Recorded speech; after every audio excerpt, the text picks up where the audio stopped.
ń ló jẹ́ pé ilé Oòduà àtẹ̀lẹ́ kọ́ sínú palace wọn tó bá jẹ́ mi ilé Àtìbà ni màá kọ́ wípé the people become Aláàfin now are Atiba children. Can you imagine? Bá ló fẹ́ fọ yín bó ló ṣe fẹ́ fọ yín bẹ́yẹ bẹ́ẹ̀ bá fẹ́ sọ̀tàn sọ ìtàn Ọ̀yọ́ Àtìbà ìtàn Ọ̀yọ́ empire lẹ́ ń sọ ìtàn Ọ̀yọ́ empire tí ọ̀kan yín rárá ìtàn Ọ̀yọ́ empire tẹ́ ẹ̀ tán mọ́ ẹ ti wà disconnected pẹ̀lú ẹ̀ misplaced priority náà ń pelé yín. And it was not an empire. The people become Aláàfin now are Atiba children. Níbo ni mo ti wá parọ́ pípé Ọ̀yọ́ tòní o ọmọ Àtìbà nìkan ni wọ́n kò síran àwọn kò síran Olúewu kò síran Òfìràn kò síran Egungun Ojú kò síran Ọ̀rọ̀ǹgbọ̀tọ̀ níyùn kò síran Ajíbóyèdé kò síran àwọn Kànràn kò síran ẹnìkan kan ni wọ́n ń bẹ̀ mọ́ lọ́yọ̀ọ́ ìran wọn ti parẹ́ ọmọ Àtìbà nìkan ló wá kù. Kì í ṣe pé ká wá jókòó wípé ìgbésí ayé tá a gbé lẹ́ńpáyà yẹn ìgbésí ayé tó jẹ́ pé ìran tiwa gan kọ́ ló gbé ìran tí yín gan kọ́ ló gbé torí pé ìran tí ó ṣẹ́kù nísìn kò síran Ọ̀rànmíyàn bẹ̀ mọ́ èyí náà establish ẹ̀ pé bàbá sọ bẹ́ẹ̀. Wọ́n ti mọ̀ pé táwọn bá ti sọ kò sífẹ̀ẹ́ dandan ni ọmọdékùnrin un tí wọ́n ń pè láwí kónkó un yóò fẹ́ sọ̀rọ̀ dandan ni wọ́n mọ̀ pé mo máa sọ̀rọ̀. Yorùbá Parapọ̀ TV ẹ máa gbọ́ ẹ máa wò ó ẹ subscribe síbẹ̀ ẹ láìkí ẹ̀ bó bá ṣe ń lọ àwa ò ní jẹ́ kétí yín ó di sí o. Yorùbá Parapọ̀ TV àgbàlẹ́tù ọmọdé làwó. Àṣírí ti tú báyìí o àṣé Ọ̀yọ́ kì í sọmọ Ọ̀rànmíyàn ọmọ Àtìbà gbáà ni wọ́n nínú ìtàn kan àti àwọn ìwádìí kan tí Awíkókó ṣe òun náà ló ti fìdí ẹ̀ múlẹ̀ wípé àwọn ọmọ Ọ̀yọ́ tòní wọn kì í ṣèran ọmọ Ọ̀rànmíyàn ìran ọmọ Àtìbà ni wọ́n ó ní débi pé àwọn ọba tí wọ́n ti jẹ ṣáájú àwọn ọba ọ̀hún ìran wọn ti lọ ní báyìí o ìran tó kù ìyẹn nílùú Ọ̀yọ́ òun náà nìran Àtìbà ó wà ní nínú ìwé kan èyí tí pòfẹ́sọ̀ Tóyìn Fálọlá kọ wípé ó fìdí ọ̀rọ̀ ọ̀hún múlẹ̀ wípé ní báyìí o àwọn ọmọ Ọ̀yọ́ kọ́yá kí wọ́n pera wọn ní ọmọ Ọ̀rànmíyàn mọ́ nítorí pé wọn kì í sọmọ Ọ̀rànmíyàn o ìran Ọ̀rànmíyàn ti kú tipẹ́tipẹ́ á sì pẹ̀lú pé ìran Ọ̀rànmíyàn ti túkà ìyẹn lọ́yọ̀ àkọ́kọ́ kó tó wá di pé Àtìbá wá tẹ ilẹ̀ ọ̀hún dò wípé ọmọ Ọ̀yọ́ tó wà lóde òní ọmọ Àtìbà ni wọn o tó túmọ̀ sí wípé ẹni tó jẹ́ òríjìnà ọmọ Ọ̀yọ́ gangan ìran Ọ̀rànmíyàn ọ̀hún àṣírí ti wá tú pé wọn ò sí lọ́yọ̀ Àtìbà mọ́ tó túmọ̀ sí wípé ìran Àtìbà tí wọ́n jẹ́ lónìí kì í ṣe ìran Ọ̀rànmíyàn ló ti wá fìdí ẹ̀ múlẹ̀ nígbà tí Awíkókó sọ wípé ilẹ̀ tán wà lénìí wípé ilé àgọ́ ọ̀já ni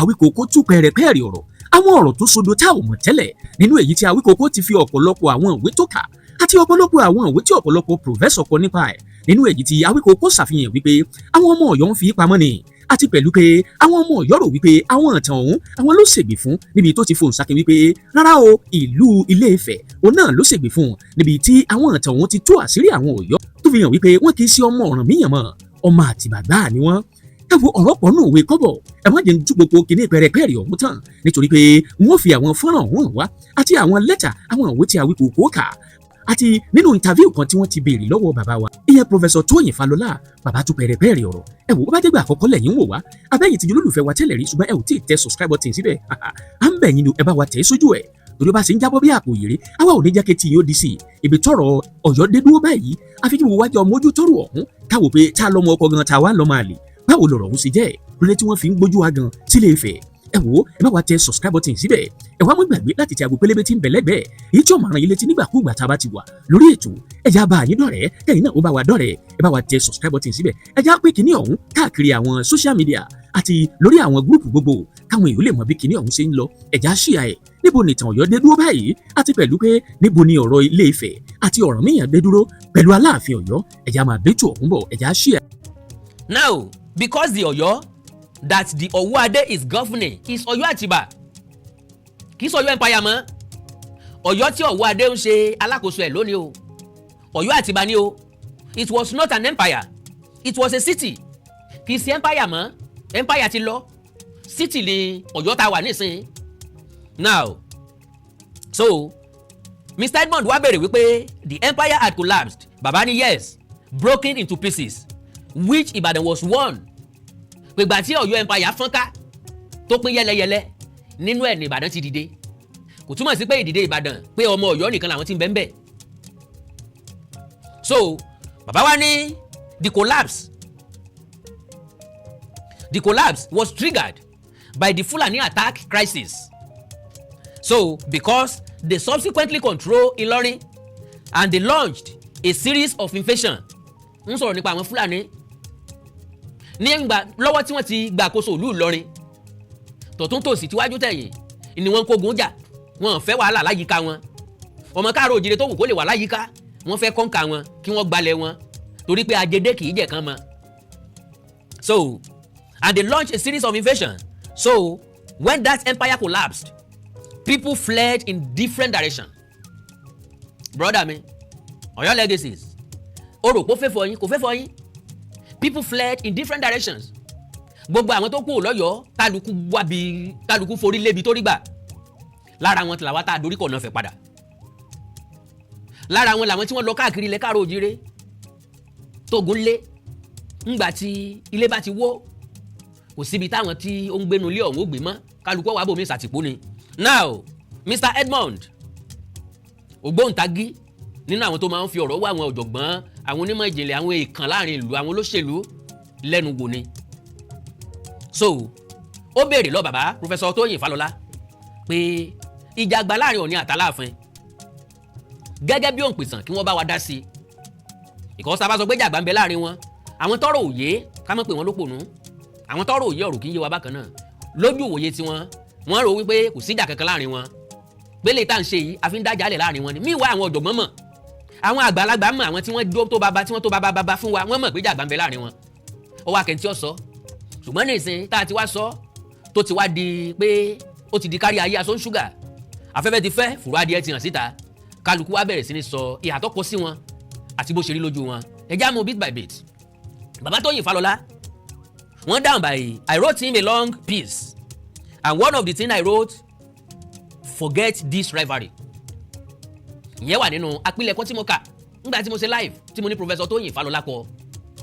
Oríṣiríṣi àwọn èèyàn ló pè mí lẹ́yìn ètò náà send message sí mi pé àpilẹ̀kọ tí mo kà yẹn kò síbi nǹkan tó ti fẹ́ fọ Ilé Ifẹ̀ pé Ọ̀yọ́ àti Aláàfin ló gbé lárugẹ mo wá ní mo mọ tí mo ń ṣe mo fẹ́ establish ẹ ní kó wà on record pé nígbà báyìí o ẹnìkan báyìí gba ọba Òwò Adé nímọ̀ràn ìgbà tí wọ́n fẹ́ kọ́ wọn láwọn kọ́ sí ọba Òwò Adé like open letter wọ́n sọ pé àwọn dá sọ̀rọ̀ Ilé Ifẹ̀ àti Ọ̀ọ̀ni Ilé Ifẹ̀ àti Ọ̀yọ́ tàbí Ọ̀ọ̀ni àtàláàfin wọ́n kọ́ sí Aláàfin Òwò Adé ńgbà tí wọ́n píìkì ẹ̀ tọ́gbọ̀ pàṣẹ lọ́wọ́ gómìnà Ṣèyí Mákindé tí wọn ò tí ì wúyè rárá ní January. So now àwọn wá sọ pé kó gbàgbé nípa ìjàgbá o move in direction of development má jìjàgbá ojú ọ̀nà tó lè mú ìdàgbàsókè wọlé wá sí ìlú Ọ̀yọ́ nìkan gbájúmọ́ ntí yóò mú ìdàgbàsókè wọ ìlú Ilé Ifẹ̀ ńlọ ní ti Ilé Ifẹ̀ gbájúmọ́ bó lórúkọ Ilé Ifẹ̀ ò ṣe ní parẹ́ bó ni ó ṣe wà lókè káàkiri àgbáyé tí wọ́n fi máa rántí Ilé Ifẹ̀ wípé orírùnran káàró òjíire ni ńlọ ní gbájúmọ́ lára rẹ̀ ni dídálé ìtajà sílẹ̀ káàkiri tí wọ́n pè ní Ọ̀jájá mall Ọ̀jájá supermarket Ọ̀jájá hotel Ọ̀jájá ilé Ọ̀jájá tọ́hún kò sí bẹ́ẹ̀ sì wá sọ̀rọ̀ Ọ̀jájá tẹ́ẹ̀ ní bèrè pé ta ní jọ́ Ọ̀jájá wọ́n mọ̀ wípé Ọọ̀ni tí Ilé Ifẹ̀ ni wọ́n jẹ́ Ọ̀jájá lára ẹ̀ ní ti yunifásitì àti bẹ́ẹ̀ bẹ́ẹ̀ lọ bàbá ní táwọn gba ọba Òwò Adé níyànjú láti ṣe nu o ọ̀dà ẹ mọ̀jà lu àmì fàágùn fún àwọn ọ̀rẹ́ mi ní lọ́kàn wípé n tiẹ̀ wá mọ̀ mi ìwo kínní yẹ wípé orúkọ mi tiẹ̀ wá ń bẹ ọ́ káàdì orúkọ mi eléyìí túmọ̀ sí wípé whatever tí n bá sọ kì í ṣàṣejù sẹ̀ríà ni. Now ẹ já wo fídíò Professor Tóyìn Fálọlá kí n tó wá reflect lórí ẹ̀ níwọ̀nba God bless you mi ìfẹ́ lu àmì fàágùn fún God bless you. You know, as a historian, help us resolve this issue. The rivalry between the Aláàfin and the Ọọ̀ni, what is it about? Well, I can resend it to you. Before this installation, I wrote for him a long piece. And one of the things I said is forget this rivalry. Move in the direction of development. The road leading to Oyo is under construction. The road going to Ife is terrible. How can you drive a Rolls Royce on Atiba and Ife road in the name of God? The Ọọ̀ni does that. But you know what that means. So, if you ask me to go to Ife today, I will say I'm not going. So, I said, why don't you refocus to city development and forget this rivalry? Now, they are all taken to histories that they choose the one they want. Because the Oyo that Òwò Adé is governing is Oyo Atiba. It was not an empire, it was a city. A city. The empire had fallen. That collapsed. Broken into pieces, of which Ibadan was one. That collapse was led by the Fulani attack. Was triggered. It was triggered by the Fulani crisis because they subsequently control Loni. And then they launched a series of invasions. It has to do with Alimi. Yes. So, when that empire collapsed, people fled in different direction. And the small segment went to now what you call Oyo. It was not an empire. Governed by Atiba. The people who become Alaafin now are Atiba's children. Descendants of Atiba children, 2 families. It was not the Oranmiyan Empire. Oranmiyan Empire is gone. It's gone. But if Awadi now wants to tell the story, he will tell the story of the empire, not of Oyo Atiba. You understand? Mo nígbàgbọ́ pé ti gbọ́rọ̀ tí Professor Tóyìn Fálọlá sọ máa mú word to word, bit by bit, gbogbo ohun tí bàbá sọ pátápátá láì yọ̀rọ̀ kan kù níbẹ̀. Why don't you refocus to city development and forget this rivalry? Now they are all taken to histories that they choose the one they want. Because the Oyo that Owade is governing is Oyo Atiba. It was not an empire, it was a city. Àkàndọ̀rọ̀ Awíkonko ló kọ́ mi. Àjàó àrò ni mi Awíkonko aṣọ lójú ọlọ́rọ̀. Bọ́lọ́rọ̀ bá gbọ́ kí n bàbá ńlá bàbá ọlọ́rọ̀ ṣe. Mo kí gbogbo ọmọ kóòtù òjíire bí. Nílé lóko lódò lẹ́yìn òde.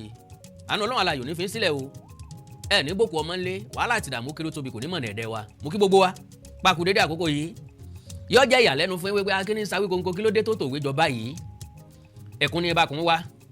Ọ̀rẹ́ mi Òǹpìtàn Ìbàdàn. Òun ni máa ń kó ìwé sẹ́gbẹ̀ẹ́. Ìwé tó wá kó sẹ́gbẹ̀ẹ́ tí mo rí gbẹ̀yìn. Mo wá rí tí mo gbọ́n tí ń sọ. Wípé ìwé la kó kalẹ̀ yìí o. Ká gbìyànjú ká tọ́jú ẹ̀ ká má jẹ́ kí wọ́n ó rí. Kò wá sẹ́ni méjì tí ó pòwe ọ̀hún mọ́. Bówe bá jòwe ẹni bá bá sọ̀rọ̀ ẹ̀rùjà ń bani ni. Mo ti mọ̀ pé mi náà ni yóò lè parú òwe bẹ́ẹ̀ mọ́. Ló wá jẹ́ kí n sọ wípé ọ̀pọ̀lọ́ ń yé ẹyin ó ń fi pamọ́. Igún ń yé ẹyin ó ń fẹ̀yìn pamọ́. Aláǹgbá ń yé ẹyin ó ń fẹ̀yìn pamọ́. Àtọ̀pọ̀lọ́ àtẹ̀yìn ẹ̀ wọn ò ṣeé ṣe bẹ́ẹ̀.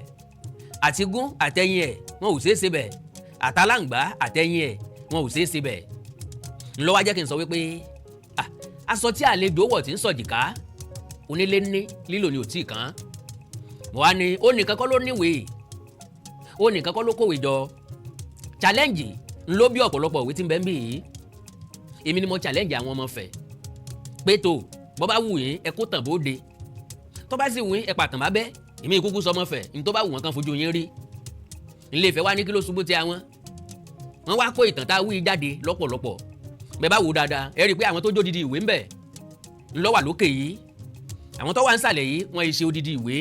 Odidi ìwé ni lọ́dọ̀ àwọn tó ní ṣùgbọ́n ẹyọ kọ̀ọ̀kan ni kò ṣeé fi ilẹ̀. Mo máa ń láti lọ scan ẹ̀ kán bá mi páàkì ẹ̀ padà kó tó di odidi ìwé padà. Tẹ́ bá wá wò dáadáa eléyìí tó lékè yìí ẹ rí i pé ó ti ń gbó volume 1 ni. Ó dé volume 13 bó ṣe wà yìí tọ́jú ẹyọ kan yìí.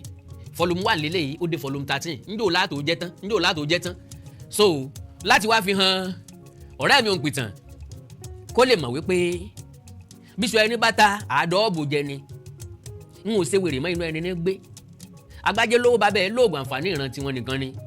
Àkàndọ̀rọ̀ Awíkonko mo kí gbogbo ọmọ káàró òjíire lẹ́ẹ̀kan sí i.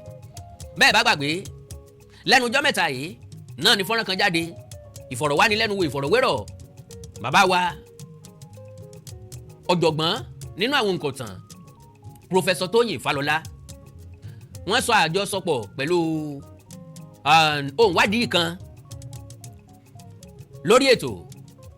Ọ̀rọ̀ tí wọ́n wá sọ ó wá di tí gbogbo ọmọ káàró òjíire ń gbé káàkiri. Ṣé ẹ gbàgbé pé lọ́dọ̀ tèmi ẹkún ni mò ń bá kún wá. Ọ̀rọ̀ tó jáde lọ́yọ̀ọ́ lèmi ò fi sọ̀rọ̀. And ẹ trust àwọn ará Ọ̀yọ́ every slight opportunity wọ́n máa try láti eat Ifẹ̀. Ọ̀dà bẹ́ẹ̀ yẹn bá wá sọ̀kò sórí òrùlé dandan ni kó nílé ọ sọ̀rọ̀. Wọ́n ti mọ̀ pé táwọn bá ti sọ̀kò sífẹ̀ dandan ni ọmọdékùnrin òun tí wọ́n ń pè láwíkonko òun yóò fẹ́ sọ̀rọ̀ dandan ni wọ́n mọ̀ pé mo máa sọ̀rọ̀. Torí wọ́n ń bú yẹ wọ́n ń bú babẹ́ ọlọ́jọ́ ọkú rẹ̀ ò tí ì pé ọjọ́ ọkú ẹ ti pé ìwọ lọ ń yẹ ẹ́. Now wọ́n wá sáré sọ̀rọ̀ ọ̀rọ̀ tí wọ́n sọ ni wọ́n kọ́kọ́ fi wọlé ká tó wọ fídíò Professor Tóyìn Fálọlá. Nínú ọ̀rọ̀ tí bàbá wa sọ náà ni o àwọn interpret ẹ̀ ọ̀nà tí wọ́n gba interpret ẹ̀ àtẹ̀jáde tí wọ́n fi ìta Ọ̀yọ́ Legacies ń ló post gbogbo ẹ̀. Ṣé ẹ gbàgbé mo ní ọ̀rọ̀ tí wọ́n bá sọ ní máa ń mú èsì wá látọ̀dọ̀ tèmi. Ọ̀pọ̀lọpọ̀ ẹ̀ kì í ṣèmi ni mo orchestrate ẹ̀ yàtọ̀ sí pé ńgbà tó bẹ̀rẹ̀ níbẹ̀rẹ̀ pẹ̀pẹ̀ èmi mo bẹ̀rẹ̀ rẹ̀. ẹ máa rí i pé Ọ̀yọ́ Legacies ní orúkọ tó wà níbi tó ti jáde ó gbé fídíò àwọn bàbá wa síbẹ̀ mo screenshot ẹ̀ láti post ẹ̀ síbí báyìí lórí program tán pè ní State Affairs with Edmond Obilo. Now lọ́kàn Ọ̀yọ́ Legacies ó rò wípé history fẹ́fọ́ àwọn nínú ọ̀rọ̀ tí Professor Tóyìn Fálọlá sọ àbátúpalẹ̀ nísìn jáwò kejì. Now ìkejì nínú àwọn ìwé ọ̀hún tó jáde ó ní eléyìí when you tell the truth you will not have many friends gẹ́gẹ́ bí irú tèmi báyìí tí ọ̀jẹ̀ ń lọ́rẹ̀ẹ́ because not everyone can endure the truth because for every lie there is always need to tell another lie to cover another lie to cover another lie and lies continued. Lamba àgbélẹ̀rọ ìtàn irọ́lábí awí kótókótó awí kátikàti alárekereke ní tiẹ̀ wàá mọ̀ gbogbo orúkọ mi sí gan òpùrọ́ gbogbo will continue despite all hard evidences. Edmond Obilo and Professor Tóyìn Fálọlá engaged each other and Oyo does not need to pay them to tell the story after all many how but they are trying to change the narrative by trying to manipulate all unsuspecting people. After all, it's in the book from Aláwìyé to all the books of J.F. Àtàndá, Sàbúrì bí Ọ̀bákú, Tóyìn Fálọlá and many other erudite scholars. Èyí ná látọwọ́ Ọ̀yọ́ Legacies. Eléyìí, only let's gather here and take some history lessons. The truth hurts, but it is still the truth, not all those accidental historians. Today, all across the world, from the departed and the living, the works of Professor Tóyìn Fálọlá have remained legendary as an authority on history, including Yoruba history. Now, tẹ́ bá wò dáadáa nísìnyí. So, okay, Ife was not an empire like Oyo and Ibadan. Oranmiyan dynasty is over in Oyo. Awolowo needed a story to elevate Ife and politically unite Yorubas. He went on to say the stories of Ife were largely fictions, just like that of the Bible. The host is from the east yo.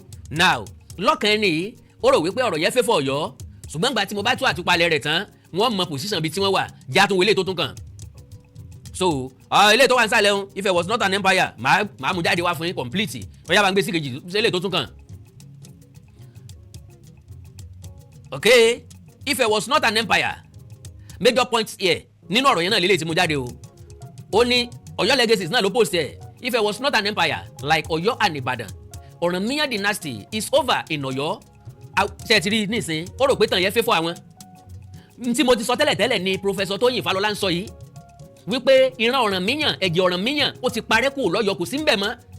Bàbá ìwà establish ẹ̀ o tún wá ń sọ̀rọ̀ sí mi ọmọ wípé tí mo ti sọ náà ni bàbá tún gbẹ́sẹ̀ lé ni bàbá establish mọ́. Ta ló wà vindicated sẹ́mi ni àbíwọ̀ bá ń gbé bẹ̀ padà. Now, Ife was sacked twice in 19th century by Modakeke and Ibadan. Ṣé ẹ wá gbàgbé pé mi Àkàndá wá lọ́jọ́ kan mo sọ wípé Mọdákẹ́kẹ́ àti Ìbàdàn Mọdákẹ́kẹ́ pẹ̀lú ìrànlọ́wọ́ Ìbàdàn pé wọ́n ń gbógun ti Ilé-Ifẹ̀. Ọ̀rẹ́ mi òǹpìtàn Ìbàdàn yìí ó jáde ó takò ó ṣe ló ti ẹ̀ ń rẹ́rìn lórí program ńjọ́ yẹn ń pé wọ́n tún ti dé o ìgbà wo ni Ìbàdàn ràn Ilé-Ifẹ̀ lọ́wọ́ láti gbógun ti ìgbà wo ni Ìbàdàn ràn Mọdákẹ́kẹ́ lọ́wọ́ láti gbógun ti Ifẹ̀ mú láti jáde padà pé kì í ṣe Ìbàdàn sin Ìbàdàn gbà yẹn ni. So òun náà ni Professor Tóyìn Fálọlá ló ti fìdí ẹ̀ múlẹ̀ yìí bá ń gbé sí padà. Ife was sacked twice in 19th century by Modakeke and Ibadan. Ife people shouldn't be telling the story of Oduduwa, the kingdom of Oduduwa, the kingdom Oduduwa built in Ife, not current one in Osun. Bàbá ò ever sọ bẹ́ẹ̀. Wọ́n fàfikún ilé ni fell and buried long time ago. Ife people should start Ife story from how Aláàfin and his Bashorun Ògúnmọ́lá resettled Ife refugees in this current location. Let's gather here and take some history lessons. The truth hurts. Ibi tó ti bẹ̀rẹ̀ náà nìyẹn. So now èwo ló tún kù? Move in direction of development. The road lead to Oyo is under construction. The road to Ife is terrible. Bàbá yìí ní ojú ọ̀nà tó lọ sọ́yọ́ kò dáa. Èyí tó lọ sí Ilé-Ifẹ̀ ó burú jáì. Pé báwo ni èyí ó ṣe wá gbé Rolls Royce gbàrú ojú ọ̀nà Ifẹ̀ sí Ìbàdàn. Mr. Edmond sọ wípé ṣùgbọ́n ọ̀ọ́ni ń gbé Rolls Royce kọjá ń bẹ̀. Bàbá ní ọ̀rọ̀ tó ń sọ ó ti yé wọn bẹ́ẹ̀ yẹn. Pé ṣùgbọ́n tán bá invite onílé-Ifẹ̀ náà wọ́n sọ pé kó wá sí Ilé-Ifẹ̀ ó lè sọ pé òun lọ torí ojú ọ̀nà yóò mọ̀ bá wọn lẹ́rù.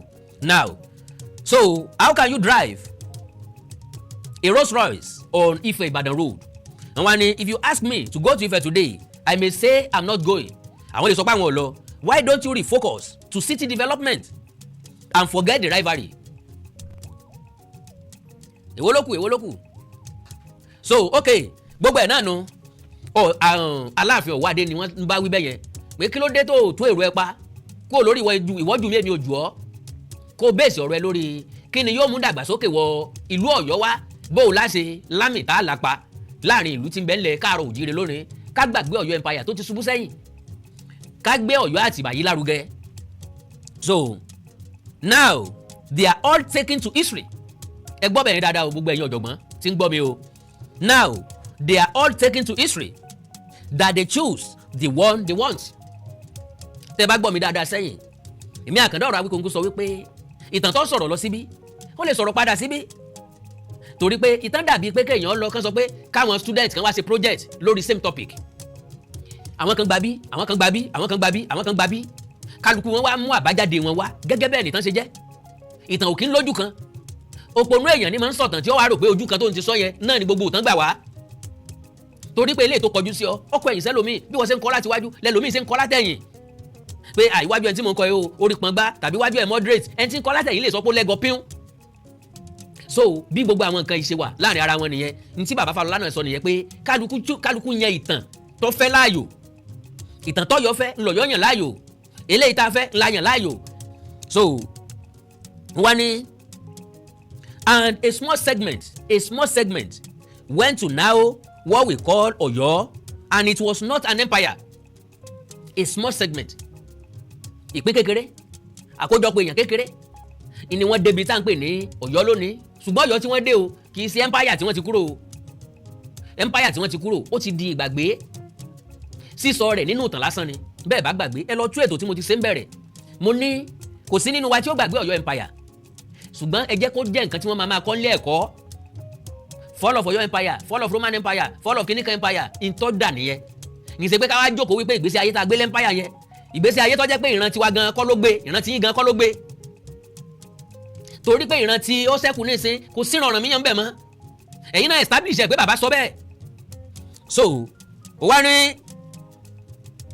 the people become Aláàfin now are Atiba children descendants of Atiba's children 2 families ẹbí méjì péré Agúnlóyè àtàlówólódù sáwọn nìkan lọ yọ ni sátìbà nìkan lọ yọ wọ́n ti pa gbogbo òràn rẹ́ gbogbo ẹ tó lè bá wọn du ọba wọn ò sí láyé mọ́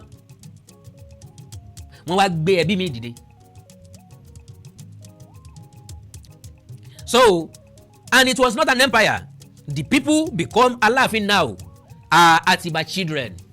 Nbo ni mo ti wá parọ́ wípé Ọ̀yọ́ tòní o ọmọ Àtìbà nìkan ni wọ́n kò síran àwọn kò síran Olúewu kò síran Òfìràn kò síran Egungun Ojú kò síran Ọ̀rọ̀ǹgbọ̀tọ̀ níyùn kò síran Ajíbóyèdé kò síran àwọn Kànràn kò síran ẹnìkankan nu wọn bẹ̀ mọ́ lọ́yọ́ ìran wọn ti parẹ́ ọmọ Àtìbà nìkan ló wá kù